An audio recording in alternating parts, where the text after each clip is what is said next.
Number 1 लीजिए, ये आपकी पेज नंबर 118 पे गिवन है। कह रहा which of the following has more inertia. अब ये इनर्शिया क्या होता है, तो बच्चों समझिए जरा।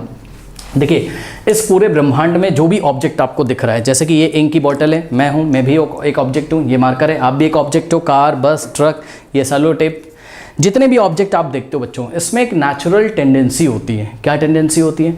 To resist its state of rest और to resist its state of motion. मतलब बात समझो जरा। देखो बच्चों, कोई बॉटल है, ये ऐसे रखी हुई है, एक ऑब्जेक्ट है, अभी ये रेस्ट पे, चेक करो, तो ये रेस्ट में ही रहना चाहता है। कब तक? जब तक आप इस पर कोई फोर्स ना लगाएं तब तक ये रेस्ट पे रहना चाहता है। लेकिन एक बात और, अगर आप इसके स्टेट ऑफ रेस्ट को डिस्टर्ब करना चाहोगे तो पता है ये उसको रेजिस्ट करेगा। देखिए हम फोर्स लगा रहे हैं, ये नहीं जा रहा है, अभी हम फोर्स लगा रहे हैं, हमको बहुत ज़्यादा फोर्स, जब मतलब थोड़ी मात्रा में ज़्यादा फोर्स लगाएंगे, यहाँ पर फोर्स की मात्रा बढ़ाएंगे, तब इसका स्टेट ऑफ रेस्ट डिस्टर्ब होगा। शुरू में क्यों नहीं डिस्टर्ब हो रहा था इसका स्टेट ऑफ रेस्ट? क्योंकि ये ऑब्जेक्ट चाहता ही नहीं है कि इसका स्टेट ऑफ रेस्ट डिस्टर्ब हो। तो याद रखिएगा बच्चों, अगर आप किसी रुके हुए ऑब्जेक्ट को चलाना चाहते हो या किसी चलते हुए ऑब्जेक्ट को आप रोकना चाहते हो, सिंपल भाषा में बोलें तो रुका हुआ ऑब्जेक्ट चलना नहीं चाहता है और चलता हुआ ऑब्जेक्ट रुकना नहीं चाहता है, ठीक है ना। हालांकि आप रोक लोगे और रुके हुए को चला दोगे फोर्स लगा के, वो हमें पता है, लेकिन बच्चों ये जो ऑब्जेक्ट अपोज कर रहा है, किसका अपोज कर रहा है? स्टेट ऑफ रेस्ट का, सॉरी अपोज कर रहा है किसका? To change in its state of rest. जैसे ही आप इसके स्टेट ऑफ रेस्ट को चेंज करने की कोशिश करते हो, इसका अपोज करता है, या जैसे ही आप इसके स्टेट ऑफ मोशन को चेंज करना चाहते हो तो ये उसको क्या करता है? रेजिस्ट करता है, या फिर उसको ये अपोज करता है। ये जो टेंडेंसी होती है ऑब्जेक्ट्स की, इस टेंडेंसी को हम क्या बोलते हैं? क्या, कौन सी tendency? To resist in it state of rest और in it state of motion. This tendency is known as what? Inertia, ठीक है ना।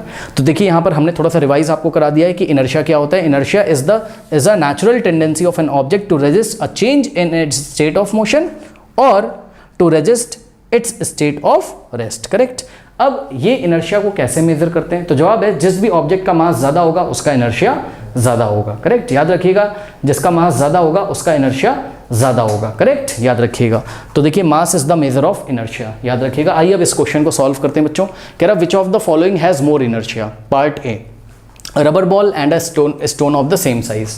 देखिए बच्चों, एक रबर का बॉल है, ये देखिए एक रबर का बॉल है और इतने ही साइज का ये स्टोन है, ये स्टोन है, ठीक है, ये देखिए स्टोन है, ठीक है, और ये रबर का बॉल है सेम साइज का। अब आप बताइए इन दोनों में से मास किसका ज़्यादा है? बताइए मास किसका ज़्यादा है? स्टोन का मास ज़्यादा है, सही बात है। तो जिसका मास ज़्यादा होगा उसका इनर्शिया भी ज़्यादा होगा। अब इसका सर मतलब समझ में नहीं आया, इसका सर मतलब समझ में नहीं आया, तो मतलब इसका समझिए जरा, बात समझिए। अगर आप इस बॉल पे, ये बॉल है आपकी रबर की बॉल है, इस बॉल पे फोर्स लगा रहे हो, उतना ही फोर्स आप इस स्टोन पे लगा रहे हो। अभी दोनों रेस्ट पे हैं, अभी ग्राउंड पे रखे हैं, दोनों ऐसे रेस्ट में, ठीक है। आप दोनों को चलाना चाहते हो, जितना फोर्स आपने स्टोन में लगाया उतना ही फोर्स आपने बॉल में लगाया, करेक्ट। दोनों ही अपने स्टेट ऑफ रेस्ट को मेंटेन करना चाहते हैं, करेक्ट। यानी कि अगर आप इसके स्टेट ऑफ रेस्ट को डिस्टर्ब करोगे फोर्स लगा के, तो ये इसको क्या करेंगे? रेजिस्ट करेंगे, उसको अपोज करेंगे। कौन ज़्यादा अपोज करेगा?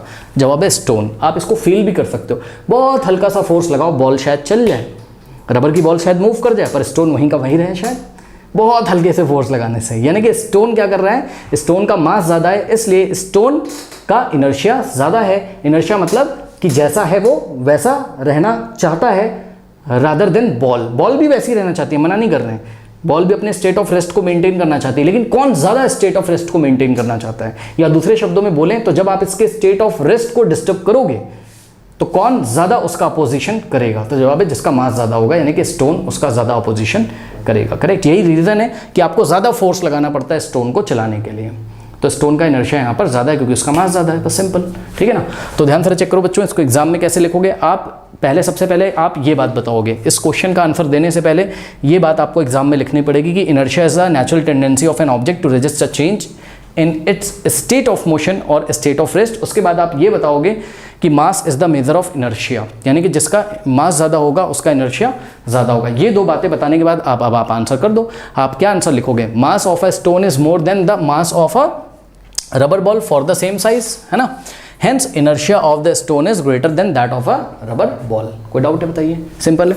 इसी तरीके से बच्चों पार्ट बी में उन्होंने एग्जाम्पल दिया आपको, किसका पूछ रहे हैं? ट्रेन और बाइसाइकिल। ट्रेन है और बाइसाइकिल है, किसका इनर्शिया ज़्यादा होगा? अब खुद दिमाग लगाओ। ट्रेन ऐसे चलती हुई आ रही है, ठीक है ना, और साइकिल आ रही है, हमने बोला भाई रोको, सेम फोर्स लगाया आपने, शायद बाइसाइकिल रुक भी जाए लेकिन ट्रेन नहीं रुकेगी। क्यों?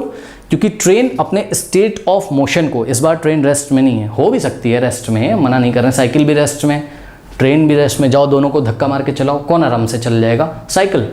तो इसका मतलब ट्रेन आराम से नहीं चलना चाहती है, इसका मतलब ट्रेन अगर रेस्ट पे तो रेस्ट में रहना चाहती है, यानी कि अगर उसके स्टेट ऑफ रेस्ट को तुम डिस्टर्ब करोगे तो उसको ज़्यादा अपोज करेगी क्योंकि इसका मास ज़्यादा है। या फिर ट्रेन अगर चलती हुई आ रही है और साइकिल भी अगर चलती हुई आ रही है, यानी कि दोनों मोशन में, तो कौन अपने स्टेट ऑफ मोशन को ज़्यादा मेंटेन करेगा? जवाब है ट्रेन। क्यों? क्योंकि इसका मास ज़्यादा है। करेक्ट। या दूसरे शब्दों में बोलें तो चलती हुई ट्रेन और चलते हुए साइकिल को अगर आप रोकना चाहें, यानी कि उसके स्टेट ऑफ मोशन को अगर आप डिस्टर्ब करना चाहें, तो इसको ज़्यादा अपोज कौन करेगा? जवाब है ट्रेन। वो अपने स्टेट ऑफ मोशन को डिस्टर्ब ही नहीं होने देना चाहती है। अगर आप उसको डिस्टर्ब करना चाहते हो बहुत फोर्स लगाना पड़ेगा आपको उस पर। करेक्ट। तो बस सिंपल सा फंडा है, ट्रेन का मास ज़्यादा है इसलिए उसका इनर्शिया ज़्यादा होगा। तो देख लीजिए, mass of a train is more than the mass of the bicycle, hence the inertia of the train is greater than that of the bicycle. ठीक है, कोई दिक्कत है? और थर्ड वाला देखिए जरा, mass of a 5 rupees coin is more than that of a 1 rupees coin. Obviously, मतलब क्वेश्चन मैंने यहाँ नहीं लिखा है, लेकिन उन्होंने आपको पूछा था, क्या दिया था पार्ट सी में? 5 रुपये का कॉइन, 1 रुपये का कॉइन। अब आप 5 रुपये का कॉइन लीजिए, 1 रुपये का कॉइन लीजिए, बताइए मास किसका ज़्यादा होता है? 5 रुपये के कॉइन का मास ज़्यादा होता है। करेक्ट। तो 5 रुपये का जो कॉइन है उसका मास ज़्यादा है इसलिए उसका इनर्शिया ज़्यादा है। करेक्ट। तो नोट कर लीजिए, ये देखिए, मास ऑफ अ 5 रुपये coin is more than that of a 1 rupee coin, hence inertia of the 5 rupee coin is greater than that of the 1 rupee coin. Correct. 5 रुपये का कॉइन थोड़ा हैवी होता है ना, देखा, थोड़ा भारी होता है, वो आपने देखा होगा। 5 रुपीज़ का कॉइन और 1 रुपये का कॉइन है ना, 5 रुपये का कॉइन थोड़ा मोटा होता है, मास उसका ज़्यादा होता है, तो उसका इनर्शिया भी ज़्यादा होगा। ठीक है ना। चलिए बढ़ते हैं।